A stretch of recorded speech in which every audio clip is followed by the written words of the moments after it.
James broke up with me 1 week before our wedding, saying he'd found his soulmate and was marrying her instead. While I was canceling vendors and returning gifts, he was posting engagement photos. 3 months later, his perfect new wife called me crying and begging for help. You guys, I literally can't even process what happened. My hands are shaking as I type this because what I'm about to tell you is absolutely insane. But here's the thing, that phone call from his new wife? That wasn't the shocking part. What she told me when we met will make you question everything you think you know about love, marriage, and how well you really know someone. And what we did next? I still can't believe we actually pulled it off. But first, let me tell you how this nightmare started. So James and I had been together for 3 years, engaged for 1. Perfect relationship, perfect guy, perfect wedding planned. I'm talking full fairy tale. Gorgeous venue, designer dress, 200 guests, live band. We'd put down deposits on everything. My dress had been altered 3 times. I was literally counting down the days. But here's what I didn't know, and this is going to blow your mind. James had been planning to dump me for months, not weeks. Months. How do I know this? Because his new wife showed me the evidence. But I'm getting ahead of myself. 3 weeks before our wedding, things got weird. James started working late constantly, claimed his company was restructuring. He'd come home exhausted, barely wanted to talk about wedding stuff. When I'd ask about seating charts or flowers, James would just shrug and say whatever I wanted was fine. Red flag number 1, his phone. This man became obsessed with his phone. Taking it everywhere, even to the bathroom. Getting texts at 11 p.m. on Saturday nights. When I jokingly asked if it was wedding emergencies, James got super defensive and said it was work stuff. Work stuff. At 11 p.m. on a Saturday.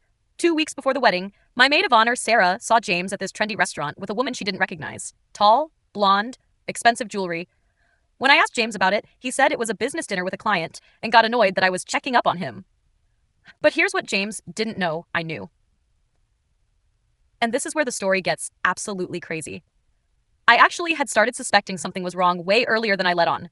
Because 6 months before our wedding, I found something that changed everything. I can't tell you what it was yet because it's connected to why his new wife called me crying 3 months later. And trust me, you need to hear this story in order. 1 week before our wedding, 7 days, James came home looking like someone had died. I was in the kitchen with our wedding planner going over final details when he walked in and said we needed to talk. The wedding planner left. James and I sat in horrible silence. Then he dropped the bomb. James told me he'd met someone else. He said he'd found his soulmate and couldn't marry me when he was in love with another woman. Her name was Victoria. She worked at his company. They had connected on a deep level. But here's the part that absolutely destroyed me. James didn't just want to call off our wedding. He wanted to marry Victoria. Immediately. Like within weeks. While I was planning our wedding, he was planning his wedding to someone else. I completely lost it. Screaming, crying, throwing things. I threw my engagement ring at him and told him to get out. After he left, I sat on my kitchen floor and cried for hours. Then reality hit. I had to cancel an entire wedding in 1 week. 200 people.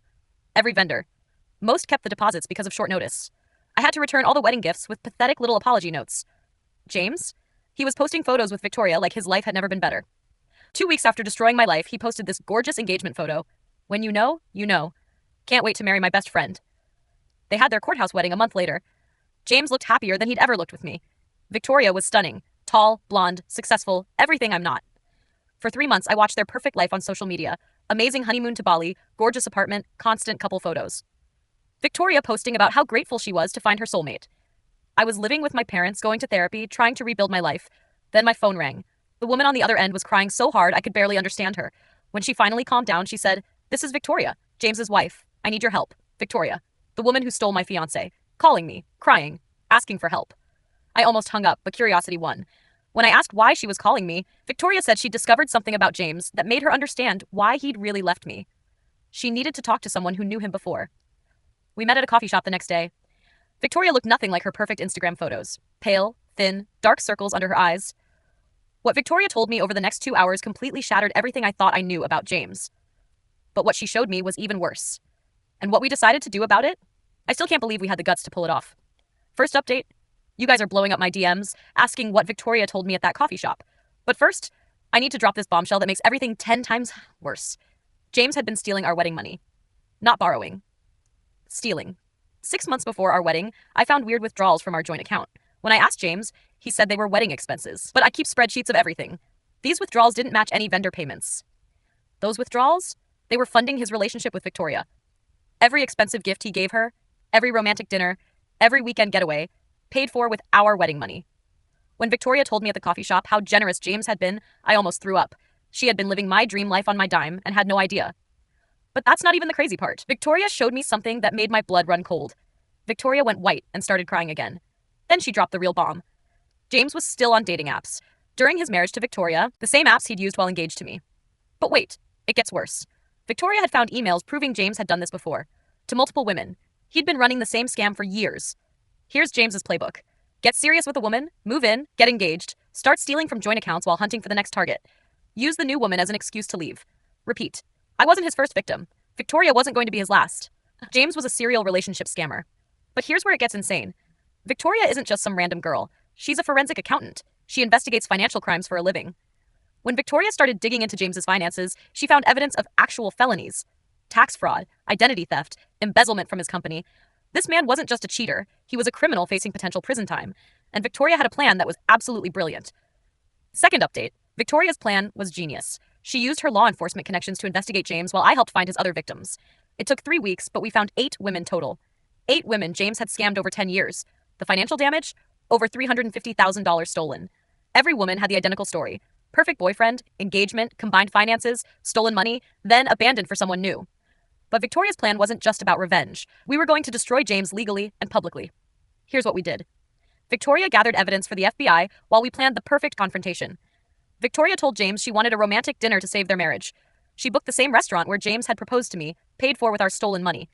Instead of romance, James walked into a room full of his victims. Me, Victoria, and 3 other women he'd scammed. Evidence covering the table. Victoria's phone recording everything for police. When James saw us all sitting there, he went white as a ghost. Final update. Okay, you guys, I'm shaking as I write this final update because I still can't believe how perfectly our plan worked out. So James is sitting at this table, surrounded by 5 women whose lives he'd destroyed. And Victoria starts laying out all the evidence. Bank statements showing the stolen money. Screenshots of his dating profiles. Emails proving he'd been planning these scams for years. James tried to deny everything at first. Then he got angry and started yelling that we were all crazy for ganging up on him. Then he tried to play victim, saying he'd made mistakes but didn't deserve this kind of treatment. That's when Victoria dropped the final bomb. She told James that we'd already filed police reports for financial crimes. We'd contacted his employer about the embezzlement.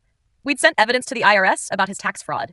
And we'd posted detailed accounts of his behavior on every social media platform, tagged with his full name and workplace. James's life was already over, and he didn't even know it yet. By the time James got home that night, his employer had fired him. His bank accounts were frozen. His social media was flooded with comments from people calling him out. Even his family was messaging him asking if the accusations were true. But here's the best part. Remember how I mentioned that this story doesn't end where you think it does? 3 days after our confrontation, James's ex-girlfriend from before me reached out. She'd seen our social media posts and had her own evidence to add to our case. Turns out, James had been running this scam for even longer than we thought. We ended up finding 8 women total that James had victimized over 10 years. The total amount he'd stolen was over $350,000. James is now facing federal charges for wire fraud, tax evasion, and identity theft.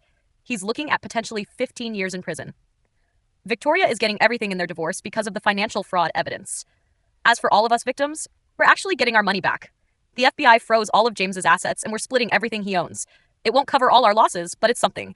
But honestly, seeing James lose everything was worth more than money. His reputation is destroyed, his career is over, and he'll never be able to run this scam again. The last I heard, James was living in his parents' basement, working part-time at a gas station, and can't even get approved for a basic apartment because his credit is destroyed.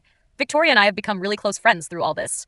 We realize we have a lot in common besides terrible taste in men.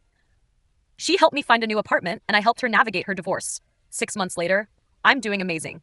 I'm dating someone new who actually respects me. I've got a great place, and I've learned to trust my instincts. Victoria is thriving too. She got a promotion at work and is enjoying her freedom.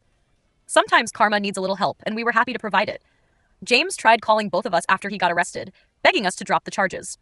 When James said he was sorry and had learned his lesson, Victoria told him exactly what I was thinking. You're not sorry you did it. You're sorry you got caught. People ask if we went too far, but James wasn't just breaking hearts. He was committing actual crimes and would have kept destroying women's lives if we hadn't stopped him. Every action has consequences, and James is finally facing his. Thanks for following this insane journey, you guys. To anyone who's been betrayed by someone they trusted, document everything, protect yourself legally, and remember that you're stronger than you think.